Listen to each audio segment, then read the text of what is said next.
हाँ जी, गुरु नमस्कार जी, नमस्कार। नमस्कार नमस्कार। गुरु जी नमस्कार। नमस्कार जी। आज हम लोग जो है एक नई दशा के बारे में हम पढ़ेंगे। वो दशा है योगिनी दशा। ये जो हमारे उत्तराखंड है, उत्तरांचल है या उत्तराखंड है, और कलकत्ता है, मतलब वेस्ट बंगाल है, राजस्थान है, इन स्टेट्स में ये योगिनी दशा का प्रयोग काफी ज्यादा किया जाता है। क्योंकि योगिनी दशा आसान होती है और इसके परिणाम निकालना बहुत आसान होता है। अगर आप योगिनी दशा से परिणाम निकालना चाहें तो बड़ी आसानी से आपको इसके ये पता चल जाता है कि इस दशा के अंदर क्या आपको रिजल्ट्स मिलने वाले हैं। दूसरा, जो विंशोत्तरी दशा का एक बेस बन जाता है। जब आप विंशोत्तरी दशा से, ज्यादा एक्यूरेसी तो किसी में नहीं है, लेकिन विंशोत्तरी दशा में क्या प्रभाव मिलेगा उसका आइडिया आपको योगिनी दशा से लग जाता है। इसके अंदर 8 योगिनी होती हैं, यानी 8 दशाएं होती हैं। दशाएं जो प्रारंभ होती हैं वो मंगला से प्रारंभ होती है। मंगला मतलब चंद्रमा की दशा, जिसका कि 1 वर्ष का ड्यूरेशन होता है। दूसरी दशा होती है पिंगला। पिंगला सूर्य की दशा है, जो कि 2 वर्ष चलती है। तीसरी दशा होती है धन्या, जो कि गुरु की दशा है, और ये 3 वर्ष चलती है। चौथी दशा है मंगल की, भ्रामरी। भ्रामरी दशा होती है चौथी, पहली मंगला, दूसरी पिंगला, तीसरी धानिया, चौथी भ्रामरी। भ्रामरी 4 वर्ष की है मंगल की दशा। इसके बाद पांचवी दशा होती है भद्रिका। भद्रिका की दशा जो है बुध की है, जो 5 वर्ष तक चलती है। जिस नंबर की दशा है उतनी ही वर्ष चलती है। छठी दशा होती है उल्का, जो शनि की दशा है, और जो 6 वर्ष चलती है। सातवीं दशा है सिद्धा, जो शुक्र की दशा है, और 7 वर्ष चलती है। आठवीं दशा है संकटा, जो राहु की दशा है, और जो 8 वर्ष चलती है। तो दशा का सीक्वेंस क्या बताना बना? मंगला, पिंगला, धानिया, भ्रामरी, भद्रिका, उल्का, सिद्धा और संकटा। सीक्वेंस आप देख लीजिए, आपने उतारा सही है कि नहीं। मंगला दशा चंद्रमा की है 1 वर्ष, पिंगला दशा सूर्य की है 2 वर्ष, धानिया दशा है गुरु की 3 वर्ष, भ्रामरी दशा है मंगल की 4 वर्ष, भद्रिका दशा है बुध की 5 वर्ष, उल्का दशा है शनि की 6 वर्ष, सिद्धा दशा है शुक्र की 7 वर्ष, और संकटा दशा है राहु की 8 वर्ष। अब इसका मेथड क्या है कैलकुलेट करने का? इसका मेथड बहुत आसान होता है इन दशाओं को कैलकुलेट करने का। जो आप जिस नक्षत्र में बालक का जन्म हुआ है, उस नक्षत्र के नंबर को काउंट कर लिया जाता है, और उसमें 3 जोड़ देते हैं और 8 से भाग दे देते हैं। जैसे अगर किसी बालक का जन्म पुनर्वसु नक्षत्र में हुआ है, तो पहला नक्षत्र है अश्विन, अश्विनी, भरणी, कृतिका, रोहिणी, मृगशिरा, आद्रा, पुनर्वसु। कौन सा नक्षत्र हुआ? सातवां। सातवां नक्षत्र हो गया पुनर्वसु। उसमें 3 आपने जोड़ लिए तो कितना आया? 10। 8 से आपने भाग दिया तो शेष फल क्या बचा? 8 एकम 8, 2 बच गया शेष फल। 2 का मतलब क्या हुआ? ये दशा कौन सी प्रारंभ होगी बालक के जीवन में? मंगला के बाद दूसरी कौन सी दशा है? पिंगला। इसका मतलब बालक की जन्म समय की जो दशा होगी वो पिंगला होगी। अब जैसे मेरी कुंडली है, मेरी कुंडली में स्वाति नक्षत्र में मेरा जन्म हुआ है, तो स्वाति का क्या हुआ? अश्विनी, भरणी, कृतिका, रोहिणी, मृगशिरा, आद्रा, पुनर्वसु, पुष्य, अश्लेषा। ये 19 नक्षत्र हो गए, 9 नक्षत्र हो गए। मघा, पूर्वा फागनी, उत्तरा फागनी, हस्त, चित्रा, स्वाति। तो 4 तिया 12, 12 और 3 15। ये 15वां नक्षत्र हो गया स्वाति। तो हमने क्या करना है? इसमें 3 जोड़ना है। 15 और 3 18, 8 से भाग देना है। तो 8 से भाग दे के शेषफल क्या आएगा? 8 दूनी 16, शेषफल 2।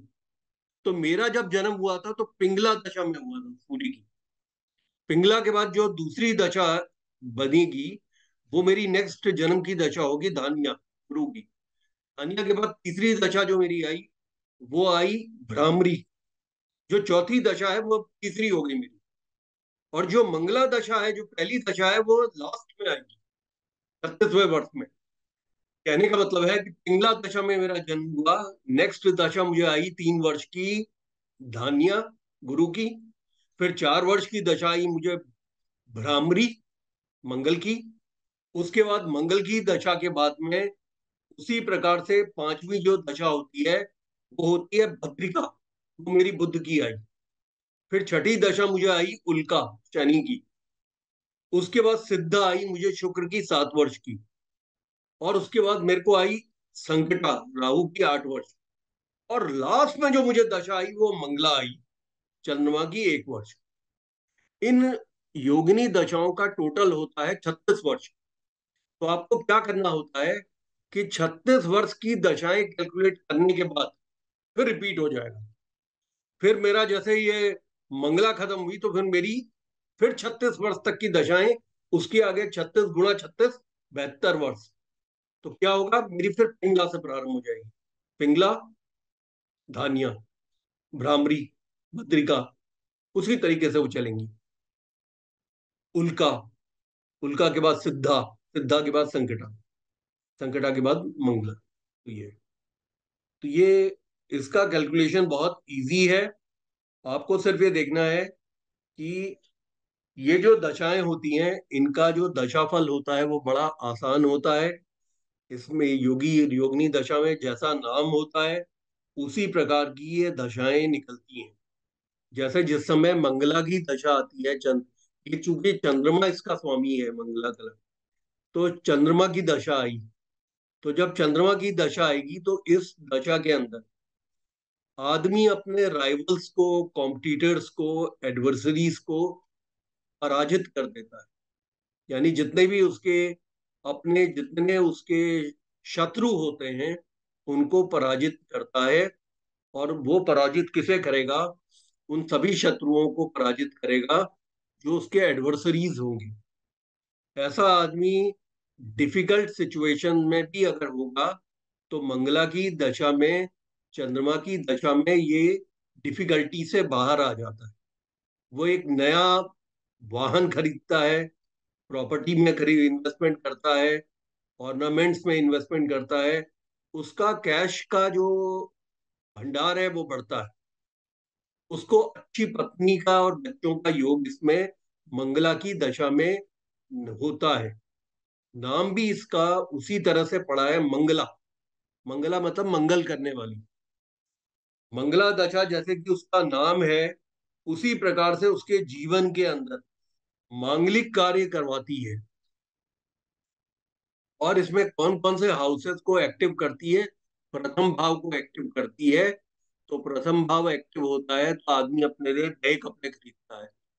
वो अपने व्यक्तित्व के बेटरमेंट के लिए कोई ना कोई कार्य करता है। चौथे हाउस को एक्टिव करता है तो उसका मतलब उसके माता से संबंध अच्छे होते हैं और माता से उसको गेन होता है। इसी प्रकार से चौथे हाउस से सुख भी प्राप्ति होती है, वाहन की और प्रॉपर्टीज की प्राप्ति होती है। पंचम भाव भी इसमें एक्टिव होता है तो पांचवें भाव के एक्टिव होने से उसको संतान की प्राप्ति होती है। सप्तम भाव एक्टिव होता है तो उसके संबंध अपने पत्नी या पति से अच्छे होते हैं। नवम भाव की के एक्टिवेशन की वजह से उसके जीवन में भाग्य की वृद्धि होती है। एकादश भाव के एक्टिव होने से उसे गेनफुल सिचुएशंस में होने का बनता है, लाभ की स्थितियों में आने का बनता है। इसी प्रकार से फुलफिलमेंट ऑफ डिजायर का बनता है। ये मंगला दशा का प्रभाव है। उसके बाद जो नेक्स्ट दशा आती है वो पिंगला दशा है, जो कि 2 वर्ष की है। यह सूर्य ग्रह को बिलोंग करती है, सूर्य की दशा मानी जाती है। पिंगला दशा जो है अच्छी नहीं मानी जाती, क्योंकि यह क्रूर ग्रह सूर्य की दशा है या पापी ग्रह सूर्य की दशा है।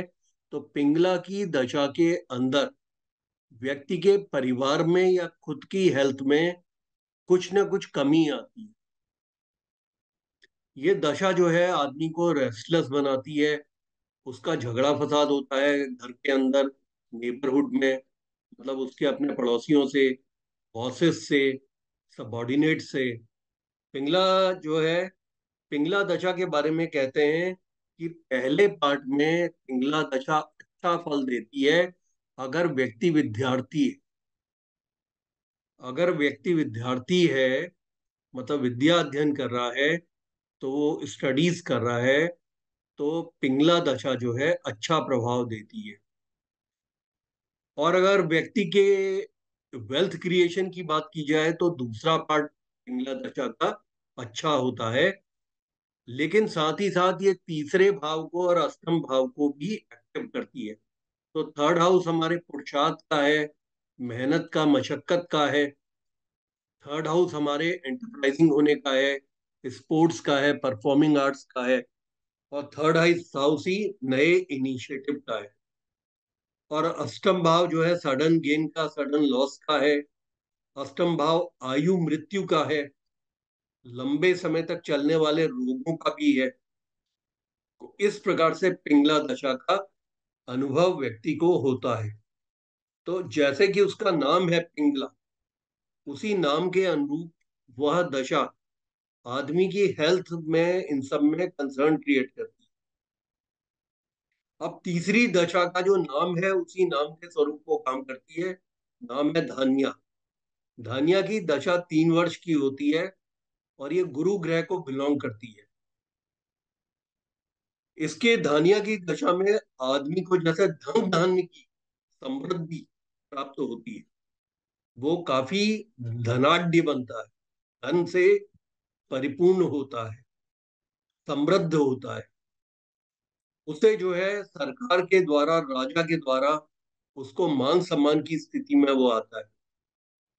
अगर वो कोई युद्ध की स्थिति में हो, अगर वो आर्मी में हो, पुलिस में हो, तो बैटल फील्ड में वो जीतता है। उस व्यक्ति के बारे में जो जनता की राय होती है, उसे बहुत ही, मतलब पेशेंस वाला, और उसके अंदर जो है धैर्य क्षमता और उसके सामर्थ्य के बारे में लोग उसकी प्रशंसा करते हैं। वो पत्नी और बच्चों के साथ में बहुत खुश होता है, समृद्ध होता है। धानिया दशा के दौरान व्यक्ति जो है महंगी महंगी, जैसे गोल्ड वगैरह खरीदता है या सिल्वर खरीदता है। इसी प्रकार से जो उसके भाव इसमें एक्टिव होते हैं धानिया दशा में, प्रथम भाव एक्टिव होता है तो उसको ताकतवर बनाता है, उसके व्यक्तित्व को समृद्धशाली बनाता है।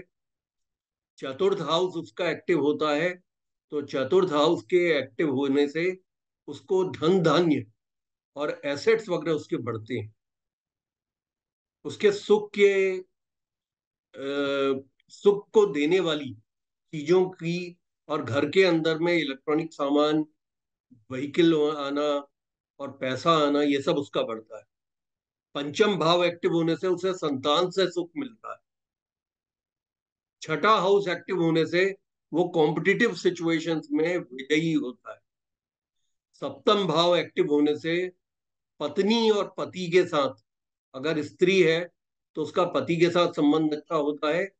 अगर वो पुरुष है तो उसका अपनी पत्नी से संबंध अच्छा होता है। दसम भाव के एक्टिव होने से उसको अपने रोजगार में बहुत फायदा होता है।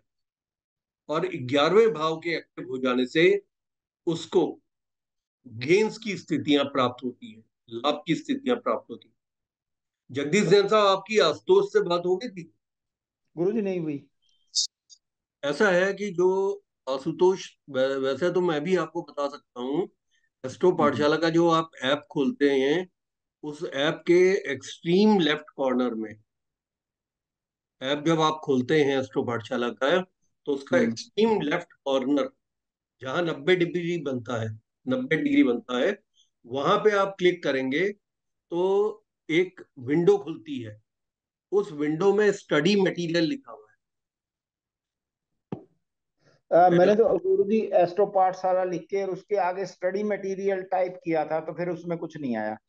नहीं, आपको, आप ऐसे समझिए, एस्ट्रो पाठशाला आपने लिखना नहीं है वेब में, आपने गूगल में नहीं लिखना, आपने एस्ट्रो हम्म। पाठशाला का ऐप डाउनलोड करना है। आपके पास ऐप डाउनलोडेड है अपने मोबाइल पे? नहीं है। नहीं, आपको पहले, तभी मैं आपसे कह रहा था आप आशुतोष से बात कर लीजिए। एस्ट्रो पाठशाला के ऐप को डाउनलोड करने का वो लिंक आपको भेजेगा। तो आप एस्ट्रो पाठशाला का पहले ऐप डाउनलोड कीजिए। आप जो है, या फिर जो आपका प्ले स्टोर है उसमें आप डाउनलोड में जाके ऐप के डाउनलोड में एस्ट्रो पाठशाला टाइप करेंगे तो एस्ट्रो पाठशाला का ऐप आ जाएगा, उसको डाउनलोड कर लीजिए। हम्म। उसके डाउनलोड में वो ओटीपी मांगेगा आपके मोबाइल का। तो डाउनलोड होने के बाद एस्ट्रो पाठशाला के लेफ्ट हैंड कॉर्नर पे आप क्लिक करेंगे तो स्टडी मटेरियल एक विंडो खुलेगी, उसमें स्टडी मटेरियल को आप करेंगे तो मेरे बताए बनाए में सभी कोर्सेज के आपको वहां पे लिटरेचर मिल जाए। ठीक। जितना भी मैंने कोर्स मटेरियल दिया है सबको। हम्म। पैसा देने पड़ेंगे जगदीश जी उसमें? नहीं, कोई पैसे नहीं देने पड़ते, फ्री में, फ्री ऑफ चार्ज है। पेड भी है सर उसमें? नहीं, पेड वाला जो है ना वो कंसल्टेशन का है। पेड वाले उनके कोई कोर्सेज है सुनील जी के। नहीं, इसमें भी है। अगर अगर आप वीडियो किसी को डाउनलोड करना है तो पेड है वो। हाँ, वीडियो का पेड हो सकता है, लेकिन जो मेरा स्टडी मटेरियल है, जितना भी मैंने कोर्सेज अभी तक रन किए हैं, उनके जो हम्म। स्टडी मटेरियल है वो सब फ्री ऑफ चार्ज है। अच्छा भाई, ये फिर नेक्स्ट जो दशा आती है। हाँ, ठीक है गुरुजी, मैं कल चेक करके फिर बताता हूँ जो दिक्कत आशुतोष आएगी। आशुतोष से नहीं तो बात कर लीजिएगा, आशुतोष शुक्ला से बात कर लीजिएगा। अच्छा देखिए, इसके बाद जो चौथी दशा आती है वो भ्रामरी दशा है। भ्रामरी दशा, जैसे कि इसका नाम है, ये भ्रम पैदा करती है, भ्रमण करवाती है। भ्रामरी दशा, ये योगिनी दशाएं क्यों आसान है? जैसे आपने धानिया दशा, गुरु की दशा है, तो धन धान्य की समृद्धि देती है। वैसे ही मंगल की जो ये 4 वर्ष की दशा वो है भ्रामरी, ये व्यक्ति के मन में इल्यूजन, भ्रम की स्थितियां पैदा करती है। और साथ में यह दशा जो है आदमी को भ्रमण कराती है। तो ये जो दशा है मंगल की दशा है, ये आदमी को एक जगह बैठने नहीं देती, उसको जो है फालतू का ट्रेवलर बनाती है। वो एक जगह से दूसरी जगह की यात्राएं करता रहता है, हमेशा रेस्टलेस रहता है, किसी काम में उसका मन नहीं करता, अपने देश में घूमता है या विदेशों में जाता है, लेकिन टिक नहीं पाता। ये आदमी जो है एक अथाथु जिज्ञासा, घुमक्कड़ कहते हैं, अथाथु घुमक्कड़ जिज्ञासा, मतलब घुमक्कड़ बन जाता है, इधर से उधर जाता है, जिज्ञासु के रूप में घूमता रहता है, लेकिन उसको कुछ प्राप्ति नहीं होती है, वो रेस्टलेस रहता है। ऐसा आदमी जो है अपने बच्चों का, पत्नी का बिल्कुल ध्यान नहीं देता, मंगल की तरह से क्रूरता दिखाता है और सेल्फिश बन जाता है, स्वार्थी बन जाता है। ये अपनी उसकी जो फैमिली है, वो उसके डेट्स की वजह से या रोगों की वजह से, मतलब उसके उधार की वजह से और रोगों की वजह से उसकी फैमिली बहुत सफर करने लगती है। इस हाउस के अंदर कुंडली का थर्ड हाउस और छठा हाउस ये एक्टिव होते हैं। थर्ड हाउस के एक्टिव होने से, थर्ड हाउस एक बिगिनिंग ऑफ डिजीज का हाउस माना जाता है, और थर्ड हाउस आदमी के घूमने फिरने का हाउस है, तो वो घूमता फिरता रहता है। और छठा हाउस जो है 3Ds का है, डेट्स, डिजीज, डिफिकल्टीज। तो वो सारी चीजें उसकी जो है उठती हैं इस दशा में, लिटिगेशन, पुलिस एक्शन, ये सब भ्रामरी के अंदर में उसके जीवन में होता है। वो कोई भी काम करे लेकिन वो अपनी प्रॉब्लम्स को नहीं सॉल्व कर पाता। उसकी क्या है कि एक प्रॉब्लम को सॉल्व करने की वो चेष्टा करता है तो वो गिरता जाता है दूसरी प्रॉब्लम में, पुलिस एक्शन में, लोगों की मारपीट में, कोर्ट केसेस में, डेट्स की स्थितियों में। तो उसका छठा हाउस पूरी तरह से एक्टिव रहता है। पता चला कि उसका अपने किराएदारों से कोर्ट केस हो रहा है, या मकान मालिक से कोर्ट केस हो रहा है, या पड़ोसी से कोर्ट केस हो रहा है। इस तरह की स्थितियां भ्रामरी मंगल की 4 वर्ष की दशा देती है। ये जो योगिनी की जो दशाएं होती हैं, ये बहुत आसान होती हैं। और इन दशाओं को समझ लेने पे आपको ये समझ में आ जाता है कि ये व्यक्ति इवन पाराचार लाइट 7 हो या पाराचार लाइट 9 हो, इसमें जैसे ही आप ऊपर क्लिक करते हैं दशा पे, तो एक विंडो इधर खुल जाती है, उसमें योगिनी दशा लिखा होता है। तो योगिनी दशा को आप ओके करते हैं तो योगिनी दशा आपके विंडो पे आ जाती है। तो आपको पता चल जाता है, अगर मंगल की दशा है तो वहां भ्रामरी लिखा हुआ नहीं है, लेकिन ये लिखा हुआ आएगा ये मंगल की दशा है। वहां पे सिद्धा नहीं लिखा हुआ आएगा, शुक्र लिखा हुआ आएगा, तो शुक्र की दशा है। तो आपको मालूम है कि सिद्धा जो है 7 वर्ष की दशा है शुक्र की। अब आती है भद्रिका दशा। भद्रिका जो है वो बुध की दशा होती है, और ये 5 वर्ष की दशा होती है। ये एजुकेशन के लिए, नॉलेज गेन करने के लिए, स्किल सेट्स को बढ़ाने के लिए ये बहुत अच्छी दशा मानी जाती है। इस दशा में आदमी ज्ञान का अर्जन करता है, ज्ञान प्राप्ति करता है या ज्ञान बांटता है। उसका वेल्थ जो है, कई सोर्सेस से उसका वेल्थ जमा होता है सोसाइटी में। यानी कहने का मतलब वो मल्टीपल वर्क्स के द्वारा कमाने की स्थिति में आता है। वो नए नए कपड़े खरीदता है, ऑर्नामेंट्स खरीदता है, अपने जेवरात खरीदता है अपने लिए और परिवार के लिए।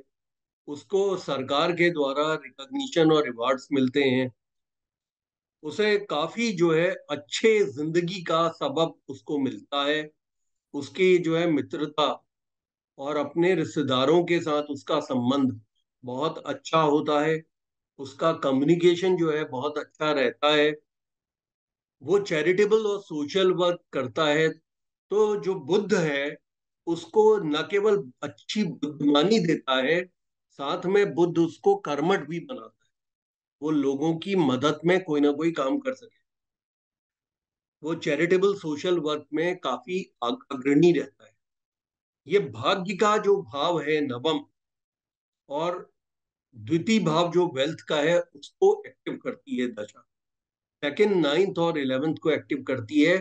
तो सेकंड हाउस को एक्टिव करने से उसको धन की, वेल्थ की प्राप्ति होती है। एकादश भाव के एक्टिव होने से उसको रिकरिंग इनकम, लगातार आने वाली इनकम की प्राप्ति होती है। और 11th हाउस के एक्टिव होने से उसको लाभ की स्थितियों में होने का बनता है, फुलफिलमेंट ऑफ डिजायर की स्थितियों में होने का बनता है। और नवम भाव के एक्टिव होने से उसका भाग्य चमकता है। ये है भद्रिका दशा का प्रभाव, जो कि 5 वर्ष की दशा है। इसके बाद जो नेक्स्ट दशा आती है, उल्का की दशा है। उल्का की दशा आपकी 6 वर्ष की होती है। ये शनि की दशा है। ये शनि की दशा होने की वजह से बहुत ऑब्स्टिकल्स आदमी के जीवन में, बहुत रुकावटें लेकर आती है, कंफ्यूजन की स्थितियां पैदा करती है, उस आदमी का दिमाग खराब करती है। तो वो कोई भी डिसीजन प्रॉपरली नहीं ले पाता।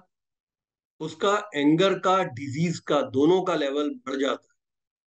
गुस्से का लेवल उसका बहुत बढ़ता है और रोग का लेवल उसका बहुत बढ़ता है।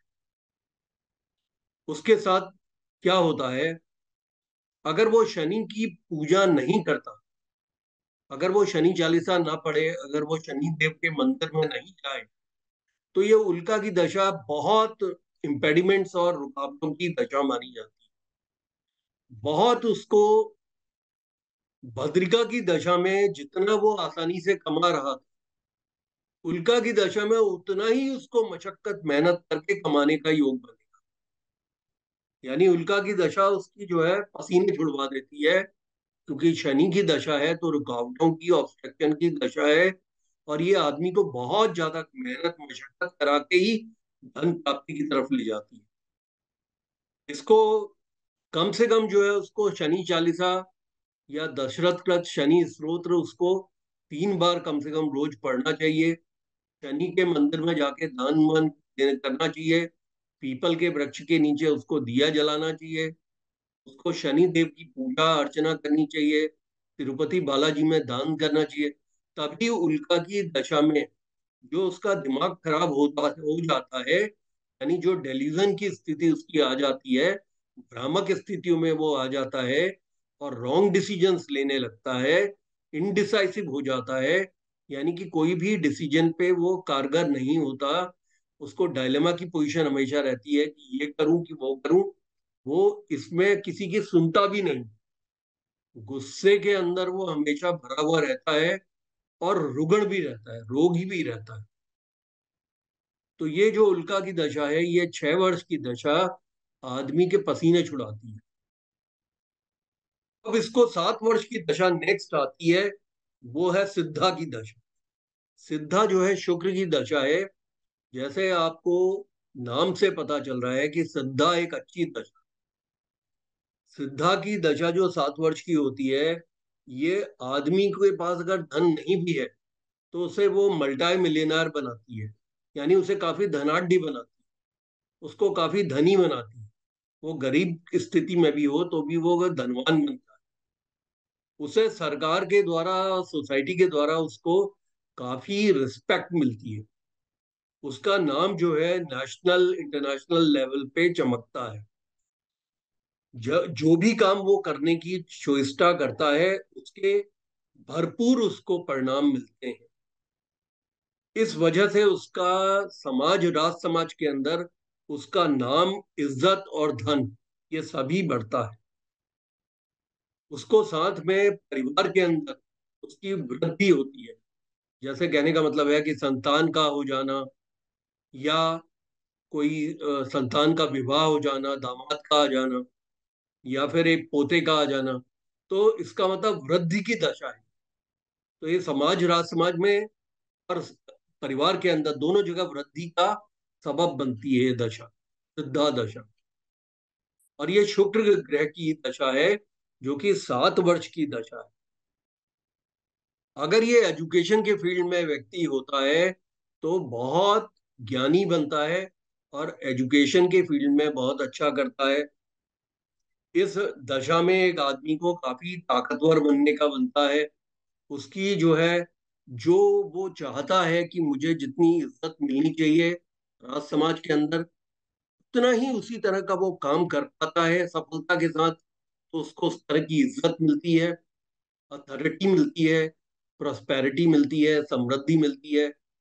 इसमें उसका नवम भाव, भाग्य का भाव चमकता है, दसम भाव चमकता है, उसका आजीविका का भाव चमकता है, और एकादश भाव चमकता है, यानी कि गेंस का भाव चमकता है, लाभ का भाव चमकता है। तो इस दशा के अंदर 9th 10th 11th के एक्टिव हो जाने से व्यक्ति अपनी आजीविका में बहुत आगे बढ़ता जाता है। इसके बाद की जो दशा है वो है 8 वर्ष की संकटा दशा है। ये राहु की दशा है। जैसे इसका नाम है कि संकटा, तो वैसा ही इसका प्रारूप भी है। संकटा दशा जो है, झगड़े फसाद की दशा मानी जाती है। ये दशा जो है कॉन्स्पिरेसी, षड्यंत्र की दशा है। ये दशा एक आदमी के जो है उधार खाते में घुस जाने की दशा है। ये दशा में, संकटा की दशा में व्यक्ति को बिना गलती किए हुए, इवन अपने नेबर्स से, अपने मालिकान से, अपने चेन ऑफ कमांड से, अपने सबॉर्डिनेट से, अपने साथ के लोग काम करने वालों से डिसरेस्पेक्ट तो मिलती ही है, साथ में उसको ह्यूमिलिएशन अपने परिवार के अंदर भी मिलता है। यानी ऐसे व्यक्ति को अपनी पत्नी से, या अगर वो पत्नी है तो पति से, और इसी प्रकार से बच्चों से तक उसको मान हानि का सबब बनता है। वो बहुत से डिसीजंस लेता है जो सब उसके एरर ऑफ जजमेंट के होते हैं। मतलब हमेशा गलतियों पे गलतियां करता जाता है और फंसता जाता है। किस चीज के दलदल में फंसता है? वो कॉन्फ्लिक्ट के दलदल में फंसता है, एरर ऑफ जजमेंट की वजह से वो फंसता हुआ जाता है उधार के दलदल में। इस उधार की वजह से उसका राज समाज के अंदर मानहानि की स्थितियों में वो आ जाता है। उसके ऊपर जो है प्रताड़ित करती है सरकार, उसको उसको प्रताड़ना मिलती है, यानी उसको प्रोसिक्यूशन मिलता है सरकार के द्वारा, अपने एम्प्लॉयर्स के द्वारा। यानी जो आप उसके जो अपने खुद के एम्प्लॉयर्स हैं, जो उसके मालिकान हैं, उनके द्वारा उसको प्रताड़ना मिलती है, यानी कोई ना कोई एक्शन उसके अगेंस्ट लिया जाता है। अगर वो किसी विदेश में भी जाता है ऐसा आदमी, तो भी ये दशा उसका पीछा नहीं छोड़ती। यानी विदेश में भी जाके उसको इसी दशा की तरह से अपने पास पड़ोस में सरकार से प्रताड़ना होना, नेबरहुड में झगड़ा फसाद होना, अपने मालिकान लोग जो हैं उसके जो एम्प्लॉयर्स हैं उनसे जो है प्रोसिक्यूशन होना, उसके दंडित होना, इसी प्रकार से घर के अंदर पत्नी बच्चों से ह्यूमिलिएशन होना, माता पिता से ह्यूमिलिएशन होना, वो सारी चीजें उसके जीवन में दिखाई पड़ती है। उसको सिर्फ इस दशा के अंदर में वैदिक मंत्र करने से ही वो बच सकता है। मतलब अगर वो वैदिक मंत्र करता रहता है तो ये दशा उसको अच्छी ये दशा निकल जाती है। अन्यथा इस दशा में उसको बहुत परेशानियों का सामना करना पड़ता है। वैदिक मंत्र करे, गुरुद्वारे में जाके या मंदिरों में जाके सेवा करे, दान करे। और संकटा की दशा में ये ऋषि ने लिखा है, ऋषि पारचन ने लिखा है कि संकटा की दशा में व्यक्ति ने कभी भी अपने डिसीजंस पर नहीं चलना चाहिए। उसे जो है वाइज लोगों की, विजडम वाले लोगों की, ज्ञानी लोगों से सलाह लेनी चाहिए। बड़े बुजुर्गों से सलाह लेकर ही कोई काम करना चाहिए, क्योंकि उसका अपना खुद का जो डिसीजन होता है वो डिसीजन पूरी तरह से रॉन्ग जाने के चांसेस बनते हैं। गुरु क्या वो डिसीजन ले सकता है, बड़े बुजुर्गों का डिसीजन ले सकता है। इसमें जो दुख स्थान होते हैं संकटा की दशा में, वो दुख स्थान उसके एक्टिव होते हैं। यानी छठा हाउस, आठवां हाउस और 12वां हाउस। छठे हाउस के एक्टिव होने से उसको 3Ds मिलता है: debts, diseases, difficulties, litigation, police action, all kinds of problems, cruelty with oneself, cruelty with others. ये छठे भाव के। और अष्टम भाव के एक्टिव होने से sudden gain, sudden loss, incurable diseases, death like situation, humiliation, ये सब उसका उभरता है। और 12वें भाव के एक्टिव होने से उसको अत्यंत लॉस की स्थिति में वो अपने आप को पाता है कि खर्चे फालतू चीजों में ज्यादा होते हैं। जैसे कि कोर्ट कचहरी में खर्चे होते हैं, उसके खर्चे इलाज पे होते हैं, वकीलों के साथ होते हैं, उसके उसकी चीजों के टूट जाने की वजह से उनके रिपेयर पे खर्चे होते हैं। यानी उसका पैसा जो है पानी की तरह बहता है। नहीं गुरुजी, मैं तो गुरुजी हाँ, मैं वैदिक मंत्र पूछ रहा था, वो कौन से हैं? वैदिक मंत्र जो जैसे सूर्य का वैदिक मंत्र है, चंद्र का, चंद्रमा का है, ल्यूमिनरीज के मंत्र होते हैं, सूर्य चंद्रमा के कराने चाहिए, सूर्य और चंद्रमा के मंत्र। ये जो ल्यूमिनरीज माने जाते हैं ना, सूर्य चंद्रमा जो है सेलेस्टियल कैबिनेट के चूंकि राजा हैं, चूंकि ये राजा और रानी हैं, तो इनके वैदिक मंत्र कराने से जो ये दशा होती है, इस दशा में आदमी को रिलीफ मिल जाता है। इसमें जैसे संकटा की दशा है, क्योंकि ये राहु की दशा है, तो राहु की दशा में सूर्य और चंद्रमा के मंत्र कराने से आदमी को रिलीफ। हाँ प्रदीप जी बोलिए। सर ये दशा सब, ये तो एक जीवन काल में 2 बार तो आती है सबके।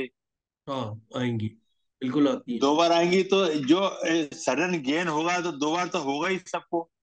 हाँ बिल्कुल। शुक्र और तो शुक्र की दशा में अब जो दशा मतलब क्या हुआ, मतलब आई डोंट अंडरस्टैंड कि दशा आने का मतलब क्या हुआ। दशा दशा आने का मतलब है कि ये आपको ना बेसिक अंडरस्टैंडिंग दे देती है।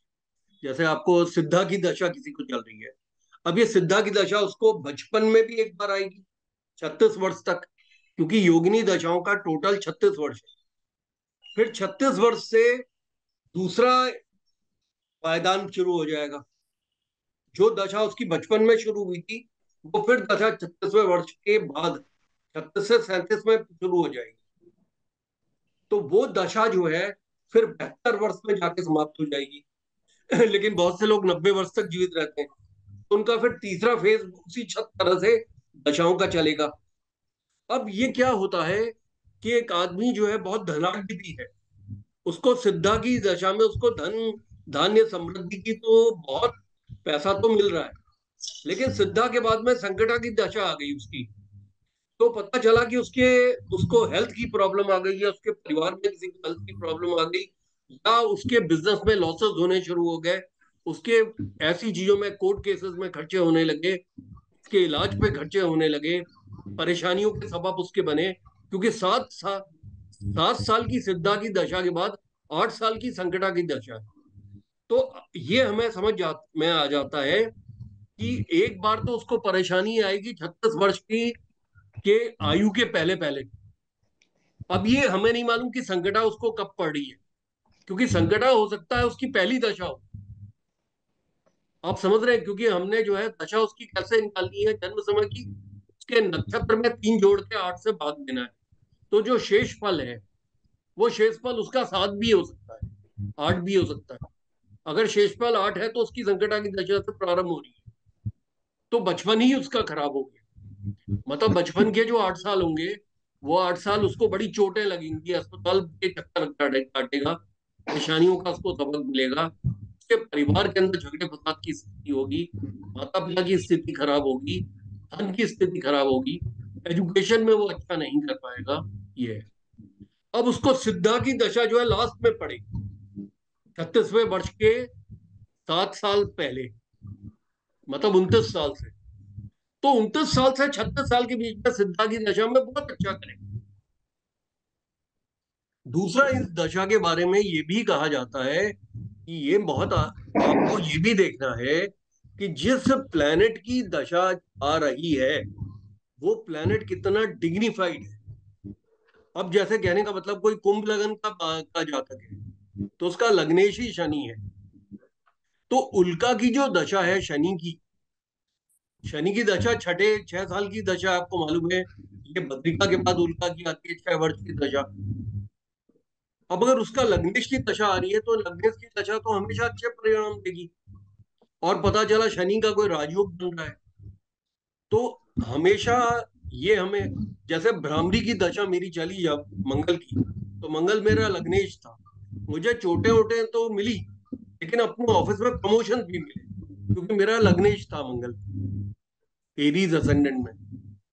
तो ये इस प्रकार से हमें इस दशा को समझना होता है। लेकिन जो जनरल फॉर्मेट है दशा का, वो आपको दिखाई पड़ेगा। तो ये जरूर था कि भ्रामरी की दशा में मुझे हैदराबाद जाना पड़ा, बेंगलोर जाना पड़ा, मुंबई जाना पड़ा। मतलब मेरा ट्रांसफर जो है दिल्ली से मुंबई हो गया, 1 साल में मुंबई में रहा।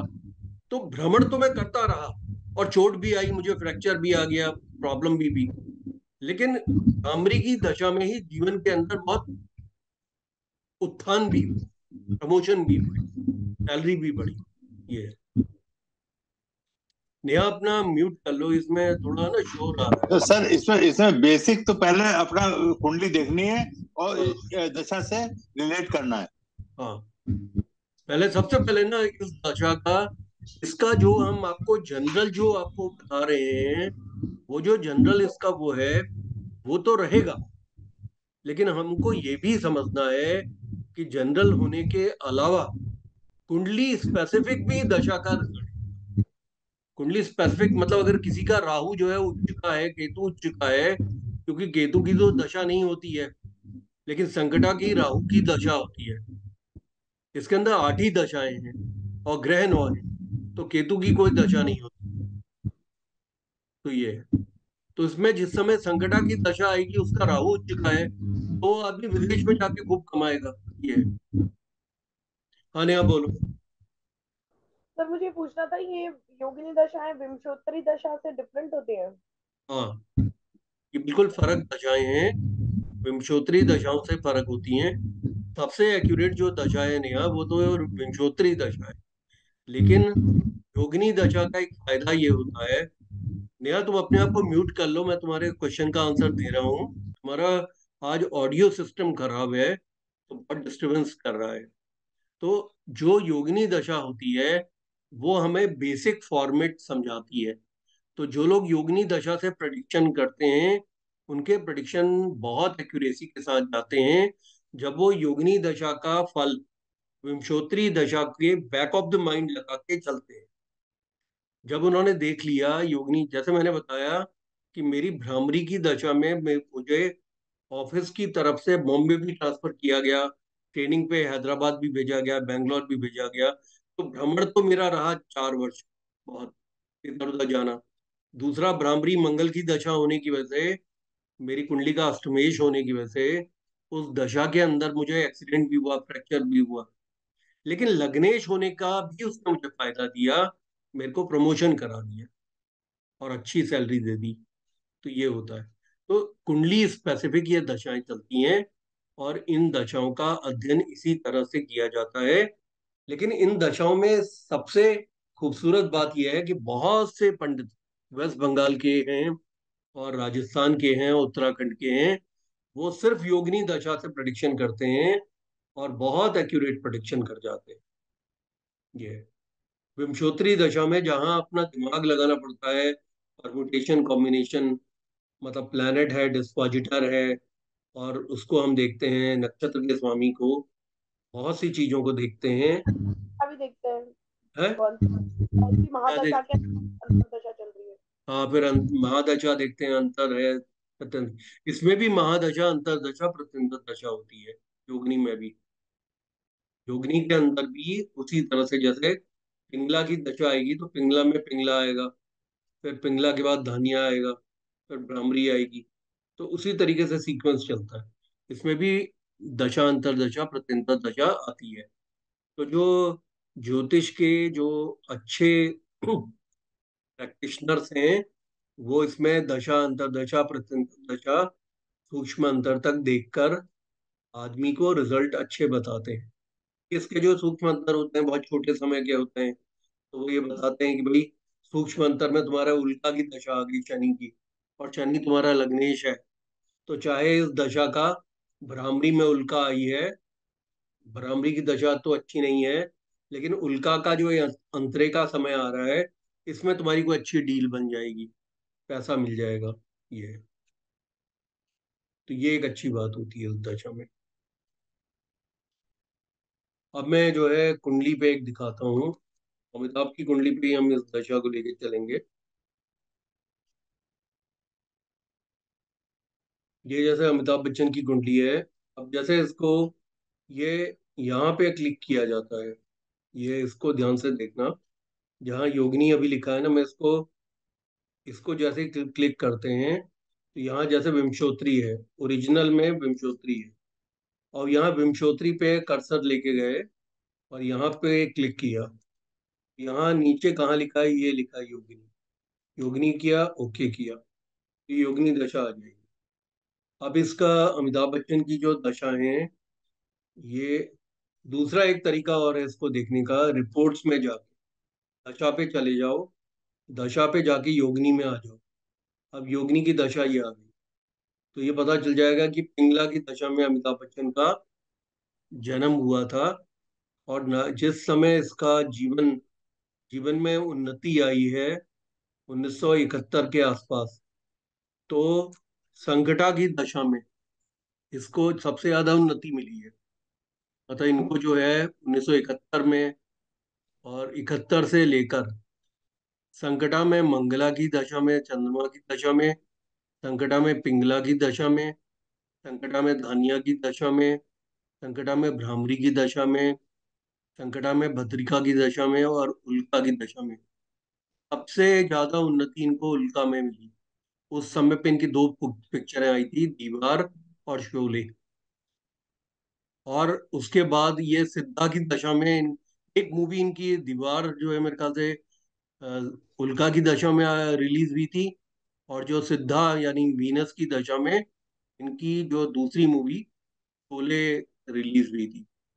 तो संकटा की दशा इनके लिए अच्छी क्यों है, क्योंकि राहु की दशा है, और राहु की दशा में जो अंतरे होते हैं वो ज्यादा प्रभाव देते हैं। तो जीवन के अंदर जो अच्छा प्रभाव मिला है वो धान्या से मिला है, मतलब गुरु के आने के बाद से।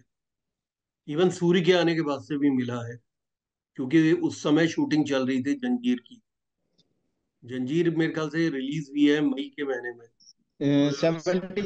73 में बोला था गुरु जी आपने पहले तो। 73 और 75, हाँ 73 में रिलीज। 73 जंजीर और 75 में दीवार या शोले। दीवार और शोले दोनों एक ही ईयर में हुई थी। हाँ वो 75 में। 75। 75। 75 में इसका हाँ मतलब है ये है 75 में इनका ये आ गया ना, सिद्धा। सिद्धा की दशा उल्का की दशा।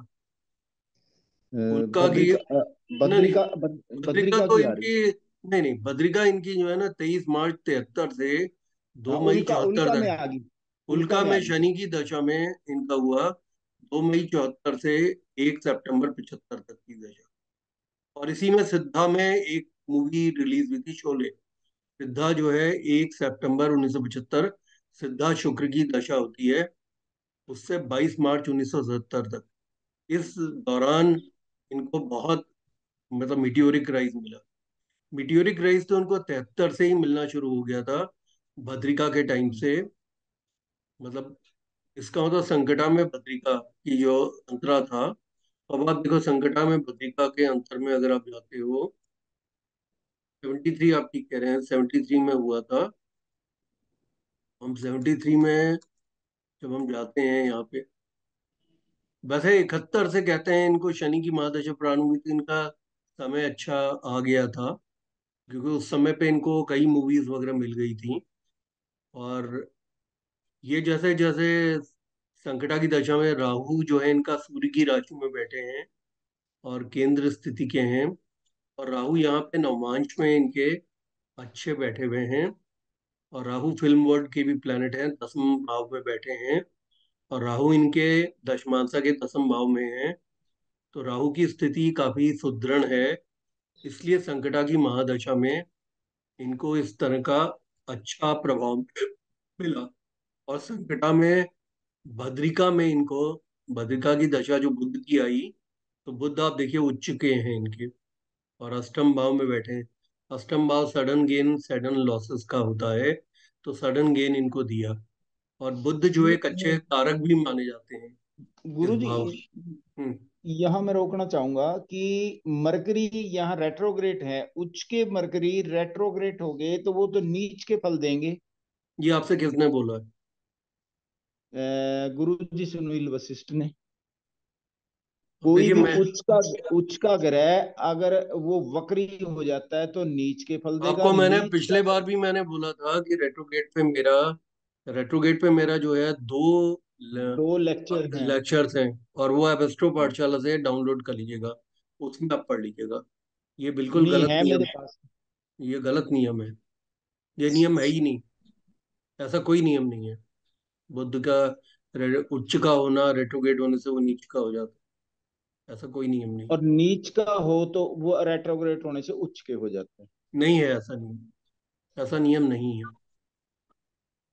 अच्छा देखिए, यहाँ पे सबसे पहले आप देखिए कि इनका जो बुध है नवमांश में एकादश भाव में सूर्य के साथ बैठे हैं, यानी लाभ के बैठे हैं। इसीलिए जो है, जो इनको संकटा में इनको भद्रिका की दशा में लाभ की स्थितियों में लेके आए। और बुध जो है, मैंने आपको बताया था बुध नीच भंग भी कर रहे हैं शुक्र का। तो बुध ने इन सभी ग्रहों का प्रभाव लेकर बुध चल रहे हैं। तो फिल्म वर्ल्ड एक अपने आप में राहु का बुध का शुक्र का खेल है। तो एक इस तरीके से उन्होंने उठाया है। और इसमें इनके दसवें भी साथ में बैठे हैं, 10वें भाव के स्वामी। तो 10वें भाव का एक अच्छा प्रभाव दिखाया है। तो ये जो योगिनी दशा होती है, ये हमको चीजों को समझने में आसानी देती है। और बुध गुरु वैसे जी भी। यहाँ छठे भाव में तो तीसरे भाव से लेकर 10वें भाव तक सारे मिल गए हैं। क्या मिल गए हैं? ये जो ग्रह मतलब तीसरे का स्वामी भी यहाँ बैठा है, 10वें का भी बैठा है, चौथे का भी बैठा है, 9वें का भी बैठा है, 5वें का भी, और 8वें का भी। चौथा रह गया बीच में, सिर्फ छठा रह गया। बाकी अब सारे मिल गए ये। छठा जो है, छठे का लॉर्ड यहाँ बैठा है नवम में। और छठा आगे चले गया, नहीं तो थर्ड से लेकर 10th तक सारे मिल गए थे यहाँ पे। हाँ, तो ये अच्छी कुंडली बन गई। इसमें आप ना योगिनी दशा को समझने की कोशिश कीजिए इनकी, क्योंकि इसमें अगर आप देखें, जब इनका जिस जिस समय इनको ना राहु में शनि की दशा आई है, शनि इनके लग्नाधीश हैं, तो लगन का स्वामी सर्वोत्तम माने जाते हैं। यहाँ भी हम्म। भाग्य भाव में बैठे हैं और योगाकारी हैं।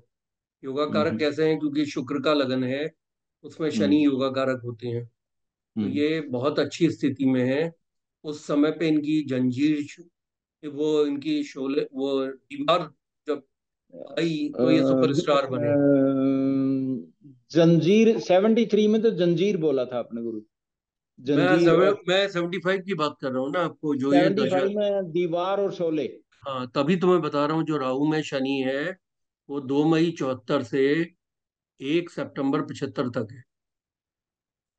तो मार्च में रिलीज हुई थी ना जंजीर, दीवार। दीवार जो इनकी रिलीज हुई है, मार्च से मई के बीच में कहीं किसी समय रिलीज हुई है। में जैसे विकिपीडिया में इसमें दिया है, 73 में इनका विवाह भी हुआ था जया बच्चन से। और अमिताभ बच्चन की जो इसमें जंजीर के देखिए। बाद जंजीर के बाद गुरुजी शादी हुई थी। जंजीर में इनकी जो वो बहादुरी जी वो इसके अंदर हैं, हीरोइन वही हैं। और हम्म, इसके बाद शादी हुई थी, जंजीर के बाद। ठीक कह रहे हैं आप, ठीक कह रहे हैं आप। इसमें इनकी, इनको जो ये मूवीज मिली थी जंजीर, दीवार, शोले, ये 1970 में मिल गई थी। रिलीज ये इनको बनने में समय लगा। और इनकी मूवीज में का जैसे इसमें दिखाया है, आनंद 1971 में इसकी रिलीज हुई थी। उसमें हम्म। राजेश खन्ना को प्रसन्नता मिली थी, लेकिन सपोर्टिंग एक्टर में फिल्म फेयर का अवार्ड मिला था इनको। और रेशमा शेरा इनकी 1971 में आई थी। गुड्डी आई थी गेस्ट अपीयरेंस। और नरेशन इन्होंने बावर्ची में किया था। इसके बाद बॉम्बे टू गोवा इनकी 72 में आई थी।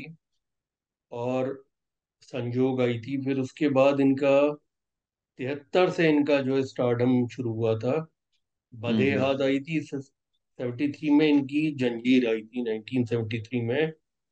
और इसके बाद इनकी जो प्रकाश मेहरा की मूवीज में ये आए थे, जंजीर के बाद इनकी ये आई थी, शोले आ गई थी और दीवार आई थी। दीवार और शोले। हम्म। मतलब सुपरहिट तो ये दोनों गई थी दीवार इनकी जंजीर। 1975 में आई थी, शोले भी रिलीज 1975 में हुई थी ये। हम्म। तो हमें ये जो दशा आपको पकड़नी है, वो ये है 73 की जो दशा है, वो 73 से 2 मई 74 तक की दशा भद्रिका की है। इसमें संकटा में भद्रिका है, राहु में बुध की दशा है। और जो राहु में शनि की दशा है, उस वो है 2 मई 74 से लेकर 1 सितंबर 75, जिसमें उल्का की दशा में, संकटा में उल्का की दशा में इनकी जंजीर निकली। और फिर संकटा में सिद्धा की दशा में इनकी मूवी जो है, जो निकली, वो शोले निकली और बहुत हिट हुई। और फिर इनको मंगला की दशा आई है, चंद्रमा की, तो 77 से। तो 1 साल की आपको गुरु मालूम है। जी ये आप वो परासर लाइट 9 नहीं यूज कर रहे, आप 7 से ही दिखा रहे हैं, या 7 में कंफर्टेबल हैं आप? हम सेवन कुछ में सीख जाते। 7 में मैं कंफर्टेबल हूँ। 9 में बहुत से फीचर नहीं है। 9 के अंदर ना फीचर ज्यादा नहीं सर जैसे है। जैसे उल्का मेरी जैसे उल्का में इस समय राहु चल रहा है, मतलब शनि में राहु, हाँ, मतलब हाँ। थर्ड उ- थर्ड उल्का थर्ड उल्का थर्ड में, टाइम, मतलब हाँ, थर्ड साइकिल में। उल्का में संकटा चल रही है आपको। हाँ, उल्का में संकटा चल रही है। हाँ, तो पर चूंकि ये आप, दोनों मेरे लिए योगकारी हैं। हाँ, तो आपके चूंकि कुंडली में अच्छे हैं, तो ये अच्छा आपको प्रभाव देंगे। हाँ, क्योंकि शनि तो हमारे वो हैं, लग्नेश हैं। लग्नेश हो गए, हाँ। और राहु आपके कहाँ बैठे हैं? और थर्ड हाउस में राहु बैठे हैं हमारे। हाँ, तो वो अच्छा प्रभाव देंगे। अच्छा भाई, आप अब मैं जो है आप लोगों से इजाजत चाहूंगा। आज एक्चुअली मैंने क्लास लेनी नहीं थी, मेरे को सिर में दर्द हो रहा था, लेकिन फिर मैंने पहले से आप लोगों से वादा किया था, इसलिए मैं आ गया था क्लास में। तो मैं असल में गोली भी नहीं खाता हूँ एक्चुअली, कभी भी ना पेन किलर नहीं लेता, क्योंकि मुझे कार्डियक दवाइयाँ लेनी होती हैं। तो मुझे कोई भी नई दवाई को इंट्रोड्यूस करने के पहले फिर मुझे अपने डॉक्टर से पूछना पड़ता है कि कहीं कोई रिएक्शन तो नहीं होगा। तो मैं पहले एक बार सोच रहा था कि कॉम्बी फ्लेम वगैरह ले लूं। तो आज आप देख रहे थे मेरी आवाज़ भी काफ़ी कमज़ोर हो रही थी, लेकिन हमारा ये चैप्टर पूरा हो गया है। और आपको मैंने एक एग्जाम्पल कुंडली भी दे दी है, इस पे आप लोग खूब प्रैक्टिस कीजिए। और ये देखें कि आप कोशिश करें कि अगर कुंडली के अंदर वो ग्रह, जैसे सूर्य का लग्न है, चंद्र का लग्न है, उसके अंदर मंगल योगाकारी होते हैं। तो भ्रामरी की अगर दशा आएगी कर्क लग्न में और सिंह लग्न में, तो भ्रामरी का बुरा असर नहीं होगा। अब जैसे किसी का सिंह लगन है और भ्रामरी या मंगल का अगर उसको दशा या अंतर्दशा पड़ेगी, तो वो भ्रमणशील तो रहेगा, लेकिन साथ ही मैं आपको यकीन दिलाता हूँ कि उसका प्रमोशन भी होगा, उसको अच्छा भी मिलेगा।